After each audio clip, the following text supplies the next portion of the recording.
एक ऐसे दुश्मन की कल्पना करें जिसे देखा, सूंघा या चखा नहीं जा सकता, लेकिन जो मिनटों में आपके सांस लेने की क्षमता पर ही हमला कर दे। अब एक दूसरे खतरे के बारे में सोचिए, जो शायद लहसुन जैसा महकता है, लेकिन आपके शरीर पर ऐसे गहरे दर्दनाक जख्म देता है जो घंटों या शायद दिनों बाद दिखाई देते हैं। ये सिर्फ कोई काल्पनिक डर नहीं है, ये हैं नर्व एजेंट्स और ब्लिस्टर एजेंट्स। और देखिए, सशस्त्र बलों के लिए ये कोई सैद्धांतिक जहर नहीं, बल्कि असली सामरिक खतरे हैं। इनसे बचने के लिए सिर्फ बहादुरी काफी नहीं है, बल्कि गहरी समझ, तत्काल पहचान और लोहे जैसा अनुशासन चाहिए। आज की हमारी चर्चा का मिशन यही है, ये समझना कि एजेंट्स हमारे शरीर पर हमला कैसे करते हैं, उनके बीच फर्क क्या है और सबसे जरूरी, इनसे बचा कैसे जाए। बिल्कुल, और ये समझना सैन्य कर्मियों के लिए सिर्फ एक ट्रेनिंग का हिस्सा नहीं है। नहीं, बिल्कुल नहीं। ज्ञान जीवन और मृत्यु के बीच का फर्क बन सकता है। तो इसे बेहतर ढंग से समझने के लिए हम अपनी चर्चा को दो मुख्य श्रेणियों में बांटेंगे। पहले हम बात करेंगे नर्व एजेंट्स की, जो तेज और घातक हमला करते हैं, और फिर हम समझेंगे ब्लिस्टर एजेंट्स को, जो धीरे धीरे छिपकर अपना असर दिखाते हैं। ठीक है, तो चलिए सबसे पहले सबसे बड़े खतरे से ही शुरू करते हैं, नर्व एजेंट्स। इन्हें सभी रासायनिक हथियारों में सबसे घातक माना जाता है। क्या चीज इन्हें इतना ज्यादा खतरनाक बनाती है? इनकी जो खतरनाक ताकत है वो इनके काम करने के तरीके में छिपी है। देखिए, हमारा शरीर एक बहुत ही जटिल मशीन है। हमारी नसें मांसपेशियों को सिग्नल भेजकर कंट्रोल करती हैं। जब एक सिग्नल भेजा जाता है तो उसके बाद सिस्टम को रीसेट करने की जरूरत होती है ताकि अगला सिग्नल सही तरीके से काम करे। और ये रीसेट करने का काम एक खास एंजाइम करता है जिसका नाम है acetylcholinesterase. Acetylcholinesterase, okay. तो ये एक तरह का मतलब एक ऑन ऑफ स्विच है जो मांसपेशियों का लगातार ऑन मोड में रहने से रोकता है। बिल्कुल सही एनालॉजी है। ये एंजाइम सुनिश्चित करता है कि मांसपेशी को सिग्नल मिलने के बाद वो वापस अपनी सामान्य स्थिति में आ जाए। नर्व एजेंट्स सीधे इसी एंजाइम पर हमला करते हैं। वो इसे ब्लॉक कर देते हैं, इसे अपना काम करने से रोक देते हैं। अब आप सोचिए, अगर वो ऑफ स्विच ही टूट जाए तो क्या होगा? तो फिर सिग्नल लगातार आते ही रहेंगे, मांसपेशियां मतलब हमेशा ऑन मोड में फंसी रहेंगी। प्रिसाइसली। नर्वस सिस्टम पूरी तरह से ओवर स्टिम्युलेटेड हो जाता है। मांसपेशियों को लगातार अनियंत्रित सिग्नल मिलते रहते हैं। इसका पहला असर एंथन या कन्वर्जेंस के रूप में दिखता है। शरीर कांपने लगता है, लेकिन असली खतरा इसके बाद आता है। सांस लेने के लिए जिन मांसपेशियों की जरूरत होती है वो भी थककर काम करना बंद कर देती हैं। दिल की धड़कन अनियमित हो जाती है, नजर धुंधला जाती है और आखिरकार शरीर के जरूरी सिस्टम्स वो पूरी तरह फेल हो जाते हैं। और ये सब बहुत बहुत तेजी से होता होगा। बहुत तेजी से। अगर डोज ज्यादा हो तो मौत मिनटों में हो सकती है। मिनटों में? हाँ, यही चीज नर्व एजेंट्स को इतना भयानक बनाती है। सोचने और प्रतिक्रिया करने का समय लगभग मिलता ही नहीं है। यहाँ बात और भी दिलचस्प हो जाती है। मैंने पढ़ा है कि सभी नर्व एजेंट्स एक जैसे नहीं होते। उन्हें वी एजेंट्स और जी एजेंट्स में बांटा जाता है। ये वर्गीकरण किस आधार पर होता है? ये वर्गीकरण इस आधार पर होता है कि वो पर्यावरण में कितनी देर तक टिके रहते हैं, यानी उनकी परसिस्टेंस क्या है। इसे समझने के लिए एक बहुत अच्छी एनालॉजी है, तेल बनाम पेट्रोल। तेल बनाम पेट्रोल, बताइए इसके बारे में। पहले बात करते हैं वी एजेंट्स की। इसका सबसे आम उदाहरण है VX। ये परसिस्टेंट होता है, मतलब लंबे समय तक टिका रहता है। आप इसे एक हल्के चिकनाई वाले तेल, लुब्रिकेटिंग ऑयल जैसा समझ सकती हैं। अच्छा। ये रंगहीन और गंधहीन होता है, और अगर जमीन पर या किसी उपकरण पर गिर जाए तो घंटों या दिनों तक वहीं बना रहता है। ये एक अदृश्य जाल की तरह है। अगर कोई इसके संपर्क में आता है, चाहे सांस के जरिए या त्वचा के जरिए, ये शरीर में सोख लिया जाता है। तो VX तेल की तरह है, गाढ़ा, चिपचिपा और जहां है वहीं बना रहता है। मतलब ये तो एक तरह का केमिकल माइनफील्ड बनाने के काम आ सकता है। बिल्कुल। इसका इस्तेमाल किसी इलाके को लंबे समय तक खतरनाक बनाने, यानी एरिया डिनायल के लिए किया जा सकता है। अब दूसरी तरफ है जी एजेंट्स, जैसे GB, जिसे सारिन गैस भी कहते हैं। सारिन? हाँ। ये नॉन परसिस्टेंट होते हैं। ये पेट्रोल की तरह है, बहुत ज्यादा वाष्पशील यानी वॉलेटाइल। जैसे ही ये हवा के संपर्क में आते हैं, ये तेजी से एक जहरीले बादल में बदल जाते हैं। इनका मुख्य खतरा सांस लेने से होता है। ये सीधे आंखों और फेफड़ों पर हमला करते हैं। तो अगर वी एजेंट जमीन पर बिछा एक जाल है, तो जी एजेंट हवा में तैरता एक अदृश्य बादल है जो खुद आपके पास चलकर आता है। एकदम सही। और सेरेन की वाष्प इतनी शक्तिशाली होती है कि ये सामान्य कपड़ों को भी भेद कर त्वचा तक पहुंच सकती है। तो इसका मतलब ये हुआ कि दोनों से बचने के तरीके और उनके लक्षण भी अलग अलग होते हैं। लक्षण कैसे अलग होते हैं? देखिए, ये इस पर निर्भर करता है कि एजेंट का असर हुआ कैसे है। अगर किसी ने जी एजेंट जैसे सारिन की वाष्प वेपर में सांस ली है तो सबसे पहला और क्लासिक लक्षण होगा आंखों की पुतलियों का सिकुड़कर पिन पॉइंट जैसा हो जाना। पिन पॉइंट जैसा? हाँ बिल्कुल। इसके साथ ही नजर धुंधला जाएगी, नाक बहने लगेगी। ये शरीर की पहली प्रतिक्रिया है। अच्छा, तो शरीर खुद ही एक डिटेक्टर बन जाता है। ये तो कमाल की जानकारी है।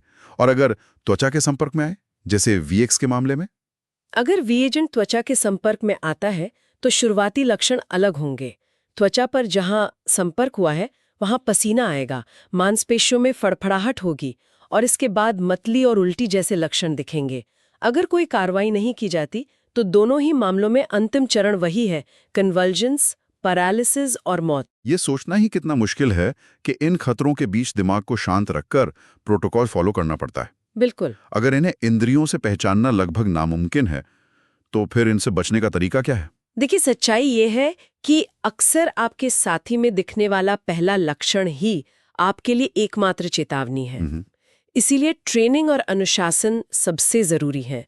सुरक्षा के लिए रेस्पिरेटर यानी गैस मास्क और पूरे शरीर को ढकने वाले विशेष सुरक्षात्मक कपड़े पहनना अनिवार्य है। लेकिन सिर्फ कपड़े पहनना काफी नहीं है। अगर संपर्क हो जाता है तो तत्काल कार्रवाई ड्रिल होती है, जिसमें खुद को और अपने साथियों को साफ करना और कुछ खास दवाओं के इंजेक्शन लगाना शामिल है। इसमें 1 सेकंड की भी देरी जानलेवा हो सकती है। तो नर्व एजेंट्स का खतरा एकदम सीधा और तेज है, मिनटों में मौत। हाँ। लेकिन आपने शुरू में एक ऐसे दुश्मन का जिक्र किया था जो धीरे धीरे हमला करता है, जो शायद इससे भी ज्यादा खतरनाक हो सकता है क्योंकि उसका पता ही नहीं चलता। चलिए उस पर बात करते हैं, ब्लिस्टर एजेंट्स। हाँ, ब्लिस्टर एजेंट्स और खास तौर पर मस्टर्ड गैस HD एक पूरी तरह से अलग तरह की चुनौती है। नर्व एजेंट्स शरीर के नर्वस सिस्टम पर हमला करते हैं, जबकि ब्लिस्टर एजेंट्स सीधे शरीर की कोशिकाओं यानी सेल्स को नष्ट करते हैं। ये तरल या वाष्प के रूप में होता है और इसमें लहसुन या सरसों जैसी एक खास गंध होती है। अच्छा, कम से कम इसकी एक गंध तो है जिसे पहचाना जा सकता है। हाँ, लेकिन इसकी सबसे मुश्किल और धोखेबाज बात है इसका असर देरी से होना। जब आप इसके संपर्क में आते हैं तो आपको तुरंत कोई दर्द, कोई जलन महसूस नहीं होती। आपको शायद पता भी न चले कि आप इसके संपर्क में आ चुके हैं। ये एक अदृश्य जहर की तरह है जो आपके शरीर में प्रवेश कर चुका है और चुपचाप अपना काम कर रहा है। ये तो एक तरह से सनबर्न जैसा हुआ। जब आप धूप में होते हैं तब पता नहीं चलता, लेकिन कुछ घंटों बाद त्वचा लाल हो जाती है और दर्द शुरू होता है। ये एक बहुत अच्छी एनालॉजी है, लेकिन इसका असर सनबर्न से कहीं ज्यादा भयानक होता है। चलिए इसकी टाइमलाइन को समझते हैं। संपर्क में आने के बाद पहले 20 से 60 मिनट में शायद सिर्फ हल्की मतली या आंखों में हल्की जलन महसूस हो। इतने मामूली लक्षण कि कोई भी उन्हें नजरअंदाज कर सकता है। और इसके बाद 2 से 6 घंटे के बाद असली लक्षण दिखने शुरू होते हैं। आंखों में सूजन आने लगती है, शायद इतनी कि आंखें खोलना मुश्किल हो जाए।